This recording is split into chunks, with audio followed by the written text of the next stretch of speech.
আসসালামু আলাইকুম। সাথে আছি আমি সাদ্দাম হোসাইন।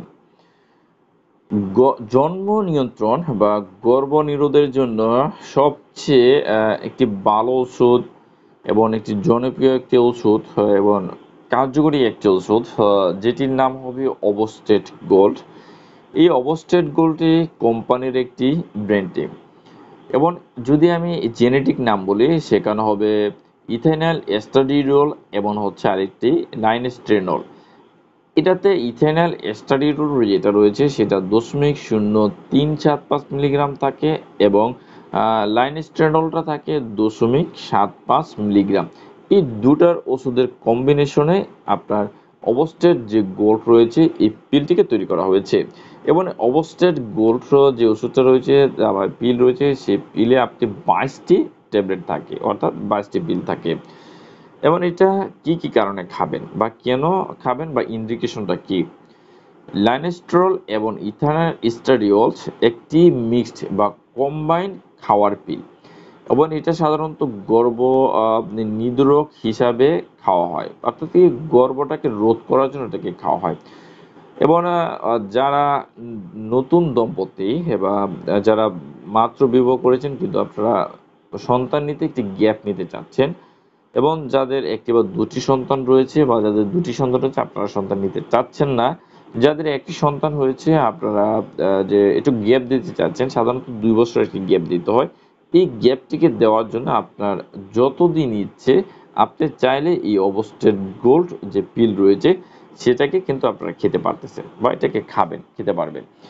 যদি একটু রুলস অ্যান্ড অ্যাডমিনিস্ট্রেশন অর্থাৎ খাওয়ার নিয়মটা বলি, প্রতিদিন যথাসম্ভব একই সময়ে অর্থাৎ পিলে দেওয়া যে নির্দেশনা রয়েছে সেই নির্দেশনা অনুযায়ী আপনি প্রতিদিন একই সময় পিলটাকে খাবেন। সাধারণত রাতে শোয়ার পূর্বে, খাওয়ার পরে বা শোয়ার পূর্বে আপনি পিলটাকে খেতে পারেন এবং এই অবস্টেট গোল্ডটি পিলটা সাধারণত মাসিক শুরুর প্রথম দিন থেকেই আপনি খাওয়া শুরু করতে পারেন এবং মাসিকে 2 থেকে 5 দিনের ভিতরেও কিন্তু আপনি পিলটাকে খেতে পারবেন। সেক্ষেত্রে আপনাকে 7 দিনের জন্য কন্ডোম ব্যবহার করতে হবে। আপনি যদি পঞ্চম দিন অর্থাৎ মাসিকের পঞ্চমতম দিনে পিল খাওয়াটা শুরু করেন, যদি আপনার মাসিকটা 7 দিন হয়ে থাকে সেদিকে 2 দিন কিন্তু আপনার গ্যাপ থাকতেছে এবং বাকি আরও 5 দিন আপনাকে অবশ্যই কন্ডোম ব্যবহার করতে হবে এবং প্রতিদিন একটি করে পরপর 22 দিনে আপনি 22টি পিল খাবেন এবং 6 দিন আপনি গ্যাপ দিয়ে সপ্তম দিন থেকে আপনি আবার নতুন পাতা শুরু করবেন। এবং আরেকটি বিষয় হলো যে এই অবস্টেট গোল্ড যে পিলটি রয়েছে সেই পিলটি আপনার মাসিকের যে কোনো সময় থেকে আপনি খাওয়া শুরু করতে পারেন, তবে সেক্ষেত্রে একটি শর্ত রয়েছে যে প্রথম 7 দিন আপনাকে অবশ্যই কন্ডোম ব্যবহার করতে হবে অথবা সহবাস থেকে আপনাকে বিরত থাকতে হবে।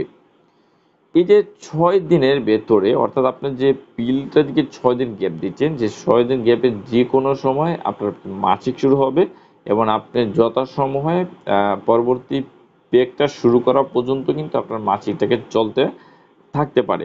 অর্থাৎ আপনি 6 দিন গ্যাপ দিয়ে সপ্তম দিন থেকেই আপনি কিন্তু পিলটাকে শুরু করবেন এবং আপনার যতদিন ইচ্ছে আপনি এই পিলটাকে নিয়মিত খেয়ে যেতে পারবেন অথবা খেতে পারতেছেন। আমরা যদি ইন্টারেকশন দেখি অর্থাৎ অন্য ওষুধের সাথে এটা কি কি পার্শ্ব প্রতিক্রিয়া তৈরি করতে পারে, যেমন এমপিসিলিন রয়েছে, টেট্রাসাইক্লিন, বারবিচুরেট, হাইড্রোয়েট রয়েছে, পিমিডিন এবং কার্বামাজেপিন ও রিফাম্পিসিন। এই জাতীয় কিছু ওষুধের সাথে আপনার যে অবস্টেট গোল্ড পিলটিকে দেওয়া হয় তাহলে পিলের যে কার্যক্ষমতা সেটাকে কমিয়ে দিতে পারে।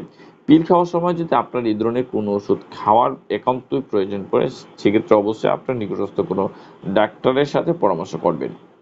কন্ট্রা ইন্ডিকেশন অর্থাৎ কারা পিলটাকে খেতে পারবেন না, যে সকল ক্ষেত্রে যে কম্বাইন্ড গর্ভনিরোধক পিল অথবা যে অবস্টেট গোল্ডটাকে খেতে পারবে না তার মধ্যে রয়েছে যে ভেনাস থ্রম্বোসিস যদি আপনার থাকে অথবা পূর্বে হয়েছিল এরকম ঘটনা যদি আপনার থেকে থাকে, কার্ডিওভাস্কুলার অ্যাক্সিডেন্ট অথবা হচ্ছে মায়োকার্ডিয়াল ইনফ্রাকশন যদি থাকে বা হার্টের কোনো প্রকার রোগ যদি আপনার থেকে থাকে, ডায়াবেটিস মেলাইটাস রয়েছে এবং আপনার যদি সংবহনতন্ত্র নালীতে কোনো প্রকার যদি সমস্যার লক্ষণ থাকে সেক্ষেত্রে এটাকে খাওয়া যাবে না। যাদের মারাত্মক ধরনের উচ্চ রক্তচাপ বা হাই ব্লাড প্রেশার রয়েছে, যাদের অনেক বেশি ডিসলিপিডেমিয়া অর্থাৎ আপনার যে কোলেস্টেরলের পরিমাণটা রয়েছে তারা খেতে পারবেন না। জন্মগত বা অন্য কোনোভাবে আপনার যদি ভেনাস বা আর্টারিয়াল যে থ্রম্বোসিস থাকে সেক্ষেত্রে ওইটাকে খাওয়া যাবে না। কিছু জনন অঙ্গসমূহ রয়েছে যেমন স্তন যদি বলি অর্থাৎ যাদের ব্রেস্টে টিউমার থেকে থাকে তারা থেকে খেতে পারবেন না, বা যাদের লিভারের ভিতরে যদি কোনো প্রকার টিউমার থেকে থাকে বা আপনার লিভার অথবা আপনার ব্রেস্টের মধ্যে বা স্তনের মধ্যে যদি কোনো প্রকার টিউমারের সন্দেহ থাকে সেক্ষেত্রেও কিন্তু এটাকে খেতে পারবেন না। লিভারের জটিল রোগ থাকলে এবং যদি লিভারের যে কার্যকরতা আছে সেটা যদি ফিরে আসতে ব্যর্থ হয়, অর্থাৎ লিভারের যে নর্মাল ক্ষমতাটা ফিরে আসে না বা পূর্বে এই ধরনের কোনো যদি লক্ষণও থেকে থাকে সেক্ষেত্রে এটাকে খাওয়া যাবে না। কোনো কারণ জানা নাই কিন্তু আপনার ভেজানাল ব্লিডিং হচ্ছে, অর্থাৎ আপনার যোনি দিয়ে ফোঁটায় ফোঁটায় রক্ত আসতেছে এরকম কোনো বা রক্ত আসে সেক্ষেত্রেও খাওয়া যাবে না। এবং কারো যদি এই ওষুধের কোনো প্রকার যে উপাদান রয়েছে ২ টা যেমন লাইনস্টেরল এবং ইথিলিন এস্টাডিওলের প্রতি যদি কোনো হাইপার সেনসিটিভ রিঅ্যাকশন থেকে থাকে তারাও কিন্তু এটাকে খেতে পারবেন না। আমরা যদি একটু সাইড ইফেক্ট দেখি বা পার্শ্ব প্রতিক্রিয়া কি তৈরি করতে পারে। প্রাথমিক পর্যায়ে কিছু সাময়িক পার্শ্ব প্রতিক্রিয়া দেখা দিতে পারে। তার ভিতরে মাথা ব্যথা, মাথা ঘোরানো, বমি বমি ভাব অথবা পিল খাওয়াকালীন সময়ে সামান্য ফোঁটা ফোঁটা আকারে মাসিক কিন্তু হতে পারে। এবং আপনি যদি এই পিলটাকে নিয়মিত খেতে থাকেন এবং সেটা স্বাভাবিকভাবেই এই সমস্ত যে উপসর্গগুলো রয়েছে সেটা ২ থেকে ৩ মাসের মধ্যেই সাধারণত এটা চলে যায়। এই সকল উপসর্গের জন্য অতিরিক্ত চিন্তিত হওয়ার কোনো দরকার নাই। যদি আপনার এই পার্শ্ব প্রতিক্রিয়াগুলো অনেক বেশি হয়ে থাকে সেক্ষেত্রে অবশ্যই আপনার নিকটস্থ কোনো ডাক্তারের পরামর্শ আপনারা নিবেন। প্রেগন্যান্সি এবং ল্যাকটেশন অর্থাৎ গর্ভকালীন এবং রয়েছে যে বাচ্চাকে বুকের দুধ খাওয়ানোর সময় যদি গর্ভধারণের বা গর্ভাবস্থার কোনো প্রকার যদি সিম্পটম আপনার থেকে থাকে বা মনে করেন যে আপনার প্রেগনেন্সি হয়ে গেছে সেক্ষেত্রে সাথে সাথে ওষুধটিকে বন্ধ করে দেবেন, সেটা খাওয়া যাবে না। এবং বাচ্চাকে বুকের দুধ খাওয়ানোর প্রথম ৬ মাস সাধারণত অবস্টেট গোট ওষুধটি না খাওয়াই ভালো। কিছু সতর্কতা বলা হয়েছে যদি প্রতিদিন আপনি সতর্কতা কখন নিবেন, হ্যাঁ? যদি আপনার নির্দিষ্ট সময় পিল খাওয়া হয় এবং আপনি পিল খেতে ভুলে গিয়েছেন এবং সেটা যদি ১২ ঘন্টা পার না হয় সেক্ষেত্রে পিলের কার্যকারিতা বজায় থাকে এবং যখনই আপনার মনে পড়বে তখনই সাথে সাথে আপনি পিলটি খেয়ে নেবেন এবং ওই দিনের পিলটা আপনি যথাসময়ে খেয়ে নেবেন।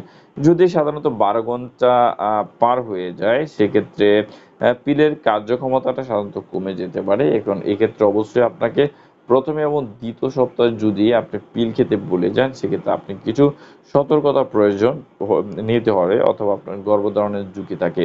আপনি ১ম সপ্তাহে যদি পিল খেতে ভুলে গিয়েছেন এবং ভুলে যাওয়ার ওই সপ্তাহে যৌন মিলন যদি আপনি অবশ্যই করে থাকেন সেক্ষেত্রে আপনাকে অবশ্যই যে প্রস্তুতি মেনে যেতে হবে, অর্থাৎ ভুলে যাওয়া পিলটিকে আপনি খাবেন।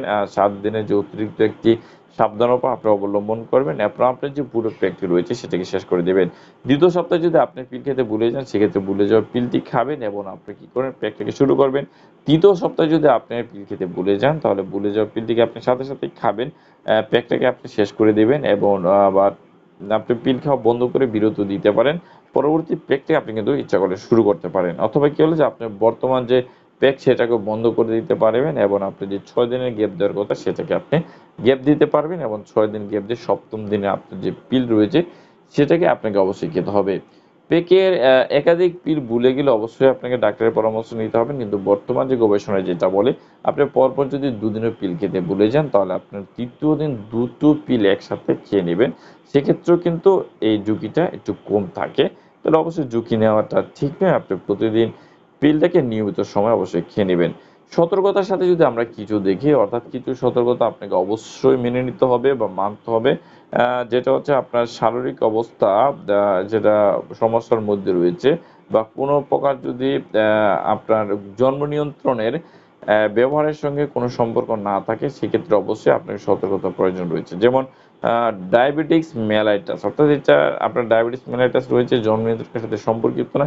কিন্তু যদি আপনার ডায়াবেটিস মেলাইটাস থাকে, ডায়াবেটিস থাকলে আপনার সিস্টেমিক লুপাস ইরিথ্রোমেটাস থাকলে, হিমোলাইট্রিকে আপনার ইউরেমিক সিনড্রোম থাকে, পেটের বা আমাদের খাদ্যনালীতে কোনো প্রকার যদি দীর্ঘস্থায়ী ইনফ্লামেশন বা যদি কোনো প্রকার প্রদাহ থেকে থাকে সেক্ষেত্রে অবশ্যই আপনাকে সতর্কতা অবলম্বন করতে হবে। আরেকটি বিষয় হলো যাদের ঘন ঘন মাইগ্রেনের সমস্যা দেখা দিতে পারে, যাদের টিউমার রয়েছে, যাদের লিভারের যে ফাংশন রয়েছে সেটা দীর্ঘদিন যাবৎ সমস্যা তৈরি করে রয়েছে বা লিভারের ফাংশনটা ভালো নয়, সেক্ষেত্রেও কিন্তু আপনাকে সতর্কতা অবলম্বন করতে হবে। যারা বাচ্চাকে বুকের দুধ খাওয়াচ্ছেন সেক্ষেত্রেও আপনাকে একটু সতর্কতা অবলম্বন করতে হবে। অর্থাৎ যে কম্বাইন্ড পিল বা অবস্টেট গোল্ড রয়েছে সেটা দুধের পরিমাণ এবং দুধের যে গুণগত মান রয়েছে সেটাকে পরিবর্তন করে দিতে পারে। সেক্ষেত্রে অবশ্যই বাচ্চাকে বুকের দুধ খাওয়ানোর প্রথম ৬ মাস পর্যন্ত আপনি অবস্টেট গোল্ড যে ওষুধ রয়েছে সেটাকে খাবেন না। ডায়াবেটিকস আছে এরকম মহিলার ক্ষেত্রে কম্বাইন্ড গর্ভনিরোধক যে ব্যবহারকালে বিশেষ করে যখন খাওয়া শুরু করবেন তখন অবশ্যই সতর্কতা আপনাকে থাকতে হবে। যেসব মহিলাদের রয়েছে যেমন ক্লোসেমা, গেভিট্রামের রয়েছে বা পূর্বে তার কিন্তু বিবরণ থাকে সেক্ষেত্রে ওইটাকে খাওয়া যাবে না। অবস্টেট গোল্ড বা কম্বাইন্ড যে পিল রয়েছে তার গর্ভনিরোধক ব্যবহারের নির্দিষ্ট বা অনাকাঙ্ক্ষিত কিছু সমস্যা যেমন স্পর্শকাতরতা থাকতে পারে, অর্থাৎ ছোঁয়াতে সে একটু অস্বস্তি বোধ করতে পারে। তারপরে মাথা ঘোরা, মাথা ধরা রয়েছে, মাইগ্রেশন রয়েছে, কন্ট্রাক্ট লেন্স রয়েছে চোখের, সেটার যদি কোনো প্রকার অস্বস্তি বোধ করে তাহলে আপনাকে অবশ্যই আরেকটি বিষয় রয়েছে যে কিছু ত্বকের সমস্যা, এর মধ্যে ইডিমা, শারীরিক কিছু সমস্যা যদি বা শারীরিকের কোনো কিছু যদি পরিবর্তন দেখা দেয় সেক্ষেত্রে অবশ্যই আপনি একজন ডাক্তারের পরামর্শ নেবেন। থেরাপিউটিক ক্লাস রয়েছে, অর্থাৎ থেরাপিউটিক ক্লাস এটি হচ্ছে একটি কম্বাইন্ড ওরাল কন্ট্রাসেপটিভ প্রিপারেশন। তাহলে এই ছিল অবস্টেট গোল্ড ওষুধ নিয়ে বিস্তারিত আলোচনা, অর্থাৎ এই ওষুধটি কী দিয়ে তৈরি করা হয়েছে, এটাকে কোন কোন ক্ষেত্রে আপনারা আসলে খেতে পারবেন, ওষুধটি খাওয়ার নিয়মটা কী রয়েছে এবং অন্য ওষুধের সাথে কী ধরনের পার্শ্ব প্রতিক্রিয়া তৈরি করতে পারে, এটার সাইড ইফেক্ট কী রয়েছে, আপনাকে ওষুধ খাওয়ার ফলে কোন ধরনের সতর্কতা অবলম্বন রয়েছে, ওষুধ খাওয়ার নিয়মাবলীটা কী রয়েছে, আহ, এবং আপনি যদি পিল খেতে ভুলে যান সেক্ষেত্রে আপনি কী ধরনের সতর্কতা অবলম্বন করবেন বা কী ধরনের পদক্ষেপ নেবেন, সেই বিষয়টি নিয়ে বিস্তারিত আলোচনা। যদি ভিডিওটি আপনার ভালো লাগে অবশ্যই আপনি ভিডিওটিতে একটি লাইক করবেন, কমেন্টস করে আপনার মতামত দিতে পারেন বা প্রশ্ন করতে পারেন। আমি চেষ্টা করব আপনাদের প্রতিটি প্রশ্নের উত্তর দেওয়ার জন্য। ভিডিওটিকে শেয়ার করে দেওয়ার জন্য অনুরোধ করছি, অবশ্যই ভিডিওটিকে শেয়ার করে দেবেন। পরবর্তী ভিডিও নিয়ে খুব শীঘ্রই ফিরে আসবো। সে পর্যন্ত ভালো থাকুন, সুস্থ থাকুন। আল্লাহ হাফেজ।